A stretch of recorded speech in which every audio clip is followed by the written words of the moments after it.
안녕하십니까. 광장, 최인훈 소설가의 광장을 이제 설명을 드리겠습니다.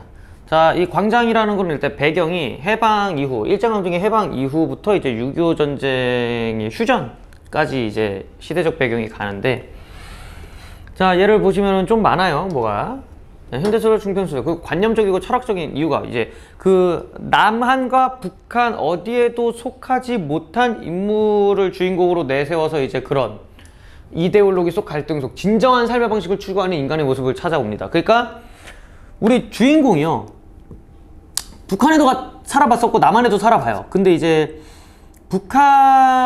이제 남한에 있을 때는요 힘듭니다. 왜? 아버지가 월북을 해요. 그래서 자기 자신도 이제 찍혔겠죠. 자기 가족이 다 이제 빨갱이로 찍혀가지고 조금 힘듭니다. 그래서 이제 남한을 개인적인 밀실이다 라고 표현을 하면서 자기도 북으로 넘어가 버려요. 근데 북으로 넘어갔더니 어때? 마냥 좋을 것 같던 북도 결국에는 뭐야? 명령과 복종만 있는 광장이다 라고 얘기를 해요. 그러면 그러니까 북쪽을 긍정적으로 본 소설이에요? 광장이니까 여기서의 광장은 푸른 광장이고요, 이 주인공이 얘기하는 광장은 다른 데입니다. 그냥 북한이고 진정한 자유는 푸른 광장이라고 얘기가 나옵니다. 그래서 일단은 뭐 그런 인물, 그리고 또 상징적인 소설들이 인물의 삶과 지향점을 암시하고 있다. 그러니까 이 사람이 무엇을 원하는지 나오는데요, 과거를 회상하는 방식으로 내용이 전개가 되고, 그리고 이게 개빡칩니다. 관념적이고 철학적인 용어가 또 의식의 흐름 깊어. 그러니까 이 사람이 생각하는 거 그냥 두 개로 드드드드드드 나와. 웬만해서는 이제 갈등이 나타나야 되는데 사건이라고는 그다지 없고 그냥 이 사람의 의식의 흐름을 조금은 중점을 둔 우리 지문에서는. 그렇기 때문에 이게 거의 내적 갈등이 주를 이루고 있죠. 자, 일단은 얘기를 하는데 일단은 좀 앞부분 줄거리 좀 얘기해 드릴게요. 그래서 이제 주인공이 이명준이라는 사람인데요, 이제 아버지가 월북하고 이제 어머니는 돌아가셔서 친구네 집에서 지내요. 그러다가 이제 철학과 3학년 때 이제 개인적인 밀실만을 치장하는 남한 사회에 대해 비판적인 시각을 지닙니다. 그러니까 이제 너무 개인주의라는 소리죠. 거기다 아버지까지 월북을 해가지고 이유 없이 막 경찰서 막 끌려가고 막 그러니까 빡이 쳐요. 그래서 그냥 어때? 그냥 월북해버립니다. 자기도 남한에서 있어봤자 뭐 서러운 일만 당하고. 자, 그래서 이제 올라가는데요, 근데 북한 역시 어때요? 좀 그냥 그러는 거야. 그래서 아버지는요 그냥 젊은 여인하고 재혼해가지고 아주 좋은 그런 삶을 살고 있었대요. 그래서 아버지도 뭐야, 아버지 빨로 얘도 이제 좀 한 자리 한 닦아리 하려고 하는데 뭐가 터져? 유교가 터집니다. 네. 그래서 근데 이미 얘는 모두 싫어. 북한도 싫은 거야. 얘는 이미. 그 상태에서 이제 뭐야, 명령하고 복종만 있는 그런 북한 사회를 광장이라고 표현해요. 그러다가 이제 6.25 전쟁이 발발하자 군대에 자원해요. 그런데 그러다가 이제 헤어진 여자친구가 만나요. 그래서 헤어진 여자친구가 명준이를 붙잡으려고 입대를 하는데요, 그래서 둘이 만나가지고 뭐 애도 전쟁통에 나오잖아요. 전쟁통에도 애도 낳는데, 그래서 진짜로 애까지 낳을 뻔해요. 근데 왜 못 낳냐? 죽어버려요. 명준이 말고 여자친구가 폭탄 맞고 죽어버립니다. 간호장교로 입대했거든요, 여자친구는. 그래서 이제 6.25 전쟁이 끝나고 나서 명준이 솔직히 삶의 이유가 없잖아요. 뭐 좀 현타가 온 거죠, 인생에 대해서. 그러면서 이제 명준은 중립국을 가기 위해서, 그러니까 남한과 북한 모두를 그냥 다 싫어하는 거예요, 얘는. 한번 보겠습니다. 자, 방한 생김새는 통로보다 조금 높게 설득자들이 앉아있고, 참고로 지금 어디냐, 배 위에요. 배 위. 포로 송환식 하는 건데요, 포로한테 이제 너 갈래 말래를 이제 다 물어보는 거예요, 배 위에서.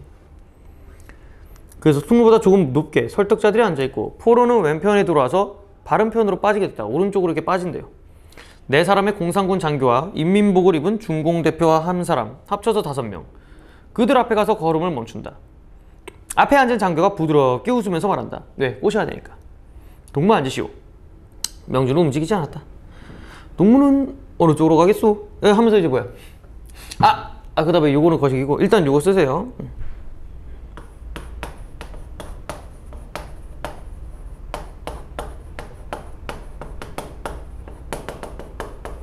이데올로기적 대립과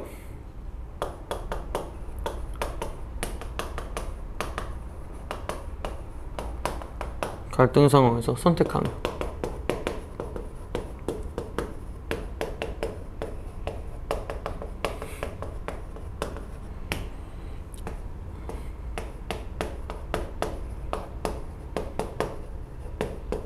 우리 민족이 처한 상황.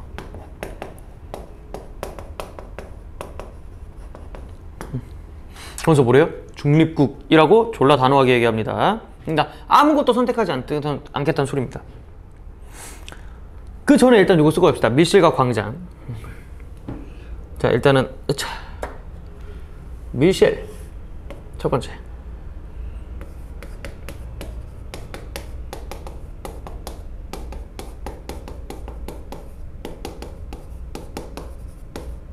안락한 사생활이 보장되며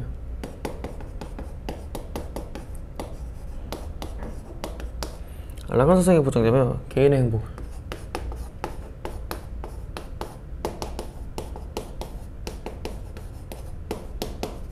개인의 행복을 추구할 수 있는 공간. 아이고.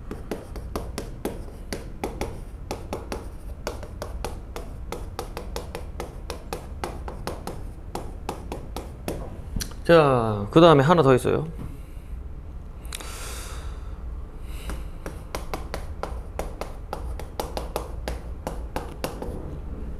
개인적이고 실존적인 삶을 시작.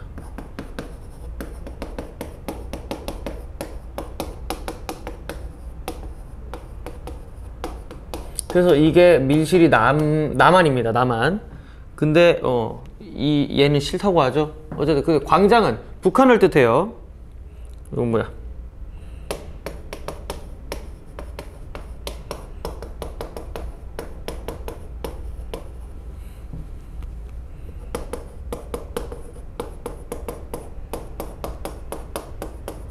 공동의 생각을 함께 나누고 토론하며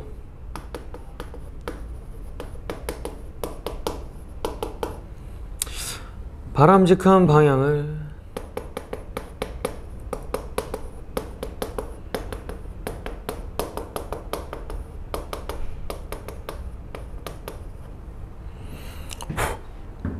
실천할 수 있는 공간.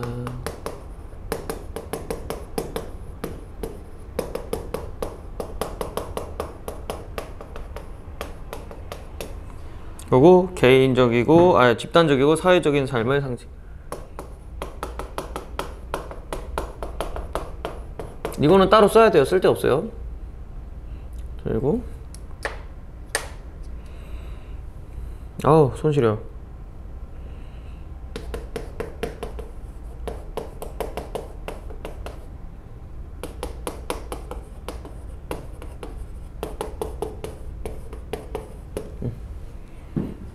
따로 써야 됩니다.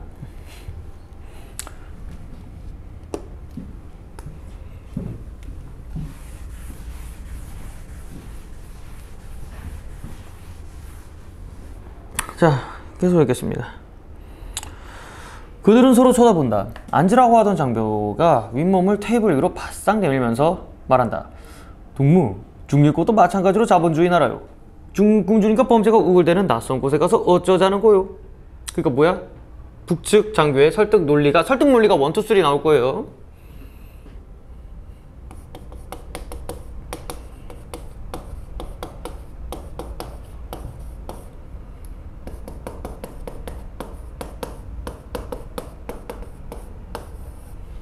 설득 논리 1.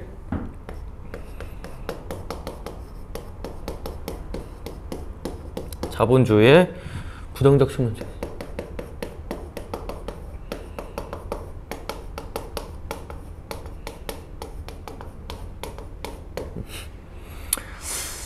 중립국 다시 한번 생각하시오. 돌이킬 수 없는 중대한 결정이란 말이오. 자랑스러운 권리를 왜 포기하는 거요? 중립국 이번에는 그 옆에 앉은 장교가 나앉는다. 동우, 지금 인민공화국에서는 참전용사들을 위한 연금법령을 냈소. 동우는 누구보다도 먼저 일터를 가지게 될 것이며 인민용으로 존경받을 것이오.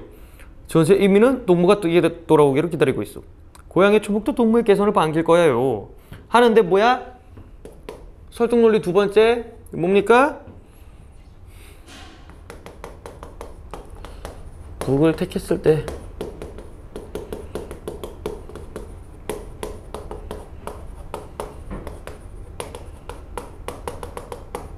누릴 수 있는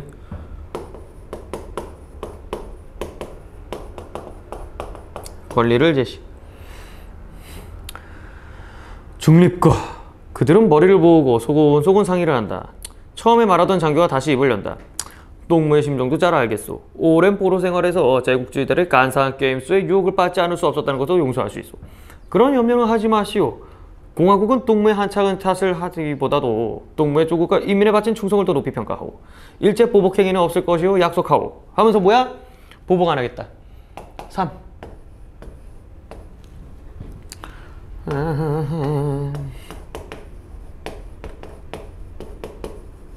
돌아오더라도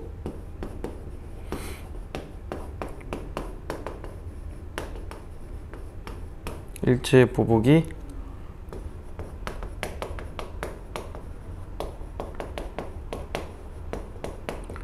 없을 것임을 제시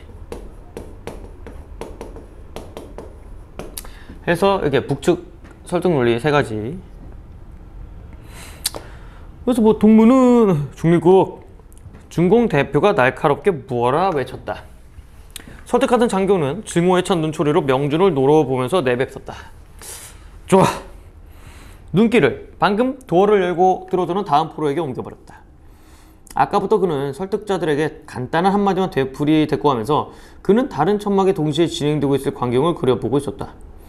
그리고 그 자리에서도 자기를 세워보고 있었다. 하면서 이제 뭐야? 자기의 모습을 떠올려 보는 거죠. 이제 남쪽. 자네는 어디 출신인가? 아, 서울이군. 설득자는 앞에 놓인 서류를 뒤적이면서 중립국이라지만 막연한 얘기요. 제 나라보다 나은 데가 어디 있겠어요. 외국에 가본 사람이 한결같이 하는 얘기지만 밖에 나가봐야 조국이 소중하다는 걸 안다고 하잖아요. 이게 뭐야? 남측 장교 설득 논리. 얘 4개 있어요.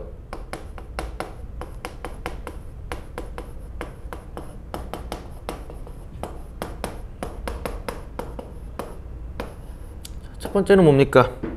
조국 예고수. 아이고.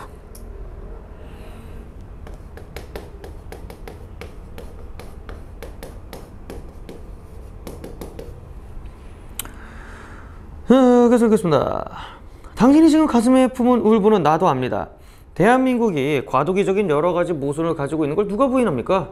그러나 대한민국엔 자유가 있습니다. 두 번째, 자유를 강조.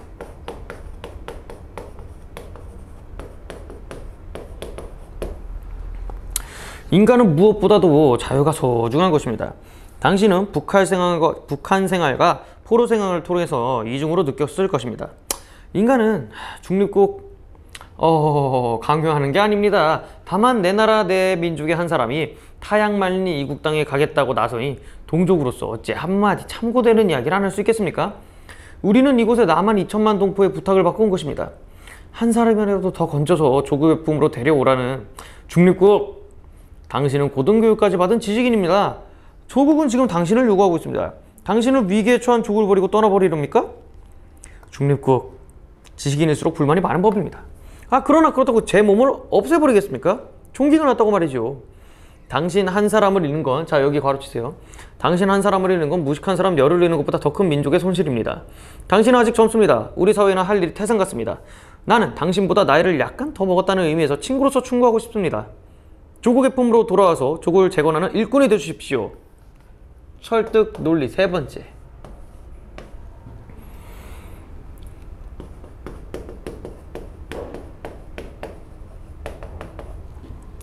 지식인으로서의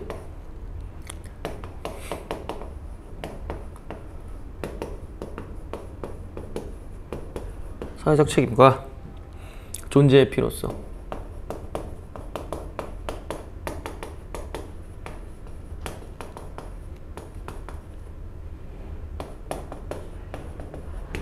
자, 여기까지 쓰시고.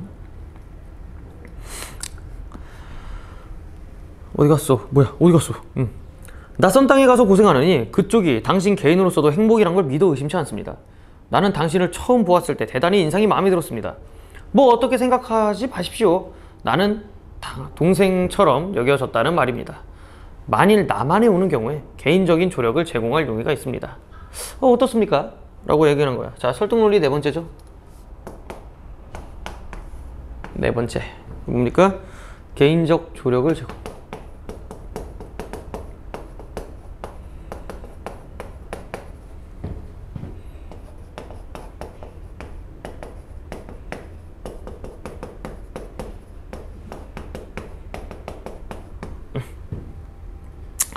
명주는 고개를 쳐들고 반듯하게 된 천막천장을 올려다본다. 한층 가락을 낮춘 목소리로 혼잣말을 외듯 나직히 말할 것이다. 중립국. 설득지 않은 손에 들었던 연필꼭지로 테이블을 툭 치면서 곁에 앉은 미군을 돌아볼 것이다. 미군은 어깨를 추스르며 눈을 찡긋하고 웃겠지. 나오는 문 앞에서 서기의 책상 위에 놓인 명부에 이름을 적고 천막을 나서자 그는 마치 재채기를 참았던 사람처럼 몸을 벌떡 뒤로 젖히면서 마음껏 웃음을 터뜨렸다. 왜? 그냥 통쾌해서 그냥 자기가 이제 양측 회유를 다 거절하고 나는 이제 중립국 간다 라는 거겠죠. 그래서 마음껏 웃음을 터뜨렸다. 눈물이 찔끔찔끔 번지고 침이 걸려서 캑캑거리면서도 그의 웃음은 멎지 않았다. 하면서 이제 그 비상 교과서이신 분들은 그냥 그 다음으로 넘어가시면 됩니다. 뒤로. 미래인 교과서 계속 할게요. 준다고 바다를 마실 수는 없는 일. 사람이 마시기는 한 사발의 물, 준다는 것도 허망하고 가지거니함도 철없는 일. 바다와 한 잔의 물. 자, 그래서 여기서 바다가 바로 이제 이상적 이념. 이게 이상적 이념. 한 잔의 물이 이제 현실이에요. 현실.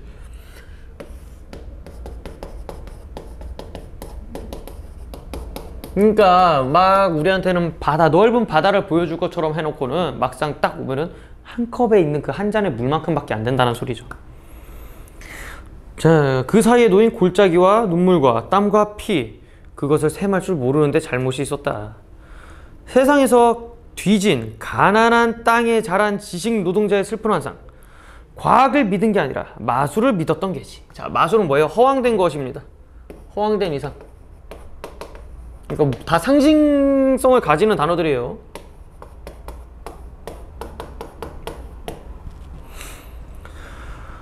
권력이라는 약을 뭔 소리야. 마술을 믿었던 게지. 바다를 한 잔의 영생수로 바꿔준다는 그 마술사의 말은 남북의 권력자.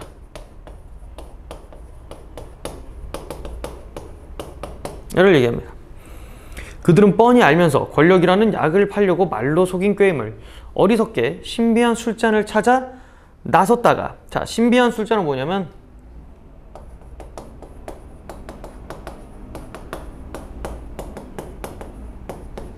존재하지 않는 허구적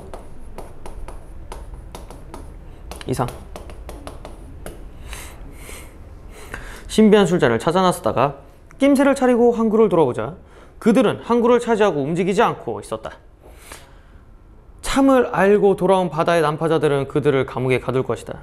못된 균을 옮기지 않기 위해서. 역사는 소걸음으로 움직인다. 그러니까 뭐야, 만약에 내가 북한에 있다가 남한으로 가면은 나는 결국엔 뭐야, 그 게임에 빠져서 당한다고요. 왜? 이 새끼 빨갱이다 이렇게 하고, 그 다음에 남한에 있다가 북한으로 가면 이 새끼 또 변절했다면서 또 지랄하겠죠.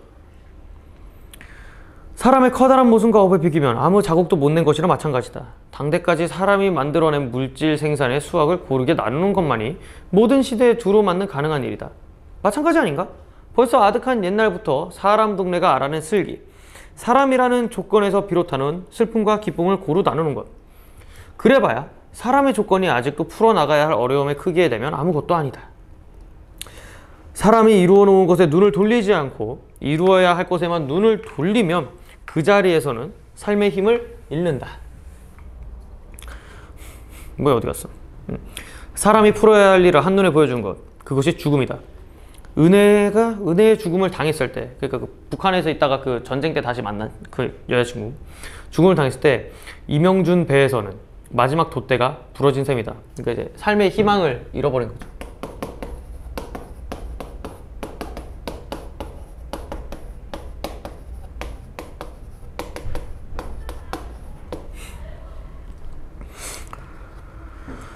이제 이루어 놓은 것에 눈을 돌리면서 살 수 있는 힘이 남아있지 않다.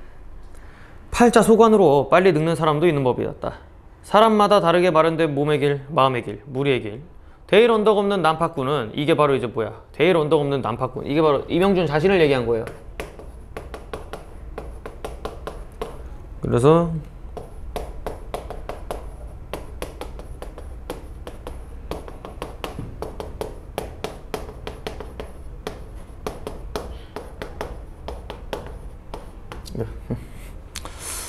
남파꾼은 항구를 잊어버리기로 하고 물결 따라 나선다. 환상의 술에 취해 보지 못한 섬에 빨리 닿기를 바라며, 그리고 그 섬에서 환상 없는 삶을 살기 위해서 무서운 것을 너무 빨리 본 탓으로, 무서운 것이 뭐냐면 이데올로기의 허상입니다. 이데올로기의 허상. 너무 빨리 본 탓으로 지쳐 빠진 몸이 자연의 수명을 다하기를 기다리면서 쉬기 위해서 그렇게 해서 결정한 중립국 행위였다.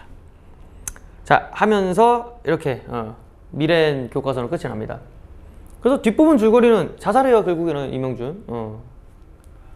그래서 뒷부분은 이제 여기 비상교과서, 여기부터 다시 비상교과서는 이제 다시 그 중략하고 시작을 할게요. 자, 어라? 뭔가 이상한데? 여기 한글을 근데 여기다 하나 쓰세요. 뭐냐, 그거 미래인 교과서는 이거 좀 쓰세요.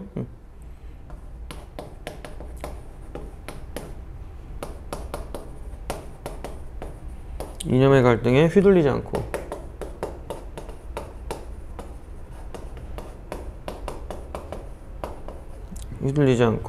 자신의 삶을 살고서.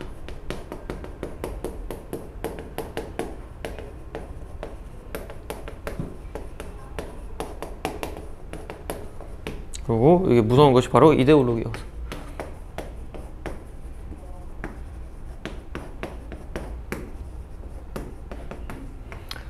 이거 쓰시고 다음에는 비상교과서 바로 이어서 하겠습니다. 아이고야. 비상. 자, 그 중략하고 너네는 결말이죠. 펼쳐진 부채가 있다 하면서 이제 펼쳐진 부채가 뭐냐면은 이명중의 삶을 나타내는 소재예요.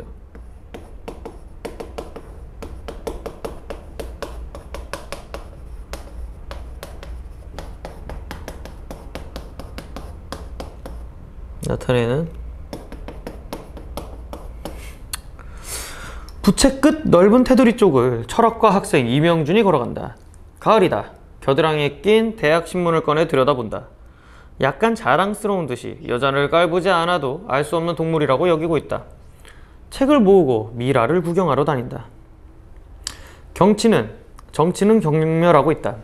그 경멸이 실은 강한 관심과 아버지의 일 때문에 그런 모양으로 나타난 것인 줄은 알고 있다. 다음에 부채 안쪽 좀 더 높은 너비에 바다가 보이는 분지가 있다. 거기서 보면 갈매기가 날고 있다. 윤애에게 말하고 있다. 윤애는 남쪽, 그러니까 남한에서의 사귀었던 여자친구예요. 윤애, 날 믿어줘. 알몸으로 날 믿어줘. 뭐야?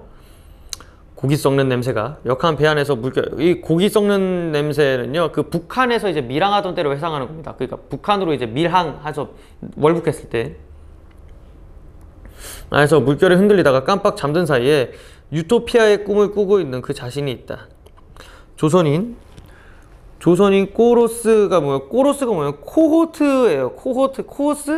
코로스라고 이제 그 집단 농장 숙소 같은 데입니다. 그 뭐냐면 북쪽에서는 이제 같이 모두 모여서 일을 했잖아요. 코로스 숙소의 창에서 불타는 저녁놀이의 힘을 부러운 듯이 바라보고 있는 그도 있다. 구겨진 바바리 코트 속에서 시래기처럼 바른 심장을 안고, 자, 이거 구겨진 바바리 코트에서 시래기처럼 바른 심장. 그래서 뭐냐면 막상 왔더니 자신이 생각했던 거랑 너무 북한이 다른 거야. 그래서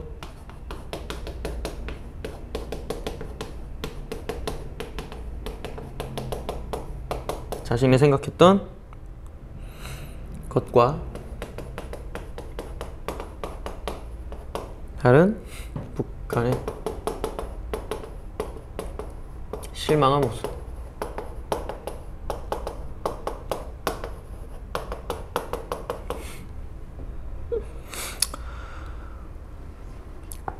그 심장을 안고 은혜는 또 북한에서의 애인이에요. 은혜가 기다리는 하숙으로 돌아가고 있는 9월의 어느 저녁이 있다. 도어의 뒤통수를 부딪히면서 악마도 되지 못한 자기를 언제까지나 웃고 있는 그가 있다. 그의 삶의 턴은 부채꼴 넓은 데서 점점 안으로 오므라들고 있었다. 그러니까 뭐야? 삶의 행복이나 희망이 줄어들고 있죠.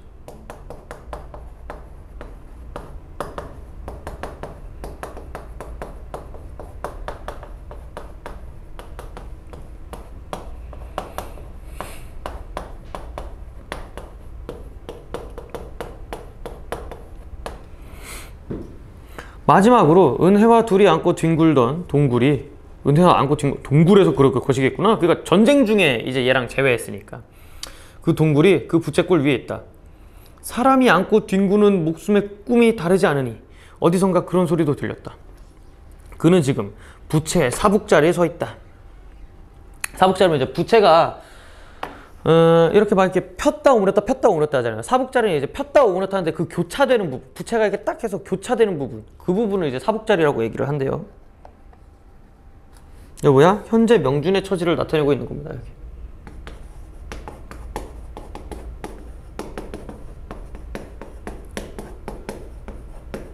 그러니까 이제 얼마 안 남았단 거야, 부채의 끄트머리가. 삶의 광장은 좁아지다 못해. 삶의 광장은 좁아지다 못해 끝내 그의 두 발바닥이 차지하는 넓이가 되고 말았다. 이제는 더 이상 막다른 길이에요.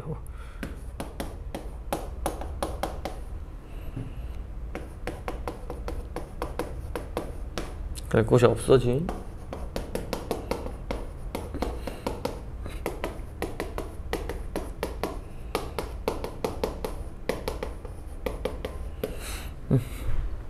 자, 이제는 모르는 나라, 아무도 자기를 알 리 없는 먼 나라로 가서 전혀 새 사람이 되기 위해 이 배를 탔다. 사람은 모르는 사람들 사이에서는 자기 성격까지도 마음대로 골라 잡을 수도 있다고 믿는다. 성격을 골라 잡다니 모든 일이 잘 될 터이었다. 다만 한 가지만 없었다면 그는 두 마리의 새들을 방금까지 알아보지 못한 것이었다. 문제는 이 두 마리 새, 이거 안 알아봤어야 되는데, 문제는 이게 뭐냐, 뭘 상징하냐면 은혜가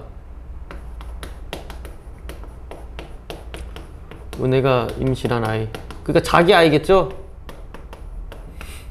근데 그냥 전쟁통에 폭탄 맞아서 무덤 속에서 몸을 푼 한 여자의 용기를, 그러니까 아이를 임신한 채 죽었던 소리.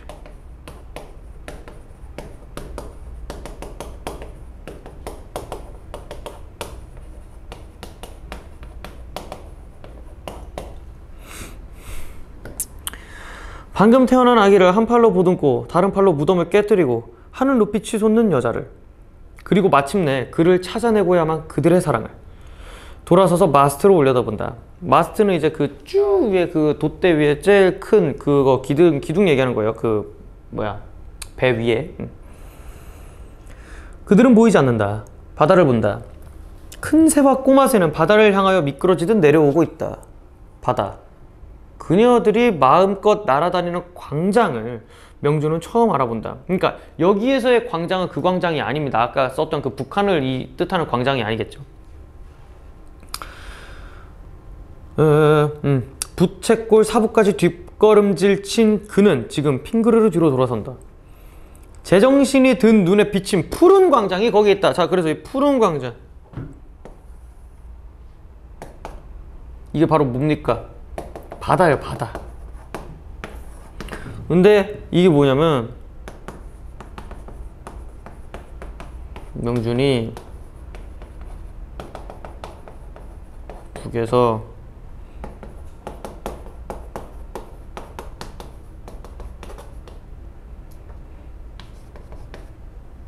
찾고자 했던 건가? 그러니까 여기를 가고 싶었던 거야. 진짜로 찾고 싶었던 건. 자기가 무엇에 홀려 있음을 깨닫는다. 그 넉넉한 뱃길을 여지껏 알아보지 못하고 숨바꼭질을 하고 피하려 하고 총으로 쏘려고까지 한 일을 생각하면 맨 처음에 그 새를 쫓으려고 했어요. 자기를 감시한다고 생각해가지고. 무엇에 쓰인 게 틀림없다. 큰일 날 뻔했다. 큰 새, 작은 새는 좋아서 미칠 듯이 물속에 가라앉을 듯 탁 스치고 지나가는가 하면 되돌아오면서 그렇다고 한다. 무덤을 이기고 온 못 잊을 고운 각시들이 손짓해 부른다. 내 딸아, 비로소 마음이 놓인다. 무섭죠, 살짝? 지금 정신이 오락가락 하는 것 같죠? 옛날 어느 벌판에서 겪은 신내림이 물뚝 떠오른다. 그러자 언젠가 전에 이렇게 이 배를 타고 가다가 그 벌판을 지금처럼 떠올릴 일이, 그리고 딸을 부르던 일이, 이렇게 마음이 놓이던 일이 떠올랐다. 거울 속에 비친 남자는 활짝 웃고 있다. 어이씨, 무서워. 뭐야. 어쨌든 그 명준이 그러니까 이 은혜와 딸이라고 하는 게 결국 그 갈매기 얘기하는 거 아시죠? 갈매기냐 이거? 기록이냐? 어쨌든 새라고 나오네요. 그 새. 그래서 은혜와 딸이 마음껏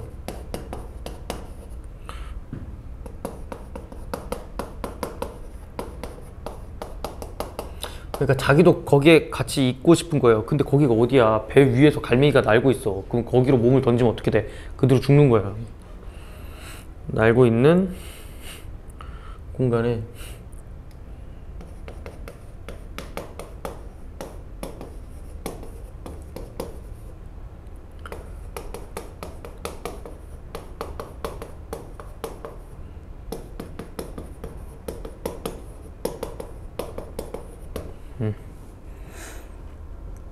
밤중 선장은 문을 두드리는 소리에 잠자리에서 몸을 일으켰다. 얼른 손목에 찬 야광 시계를 보았다. 아, 마카오에 갔자면 아직 일렀다. 홍콩 가나봐요. 무슨 일이야? 석방자가 한 사람 행방불명됐습니다. 에?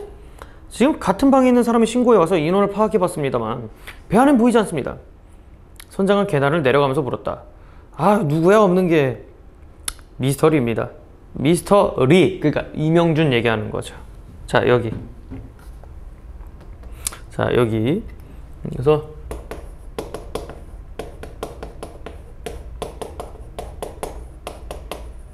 명준이 바다로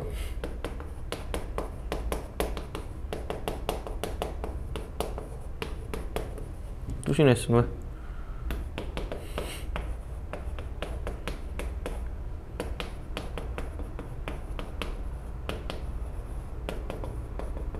말을 통해 간접적으로 들어.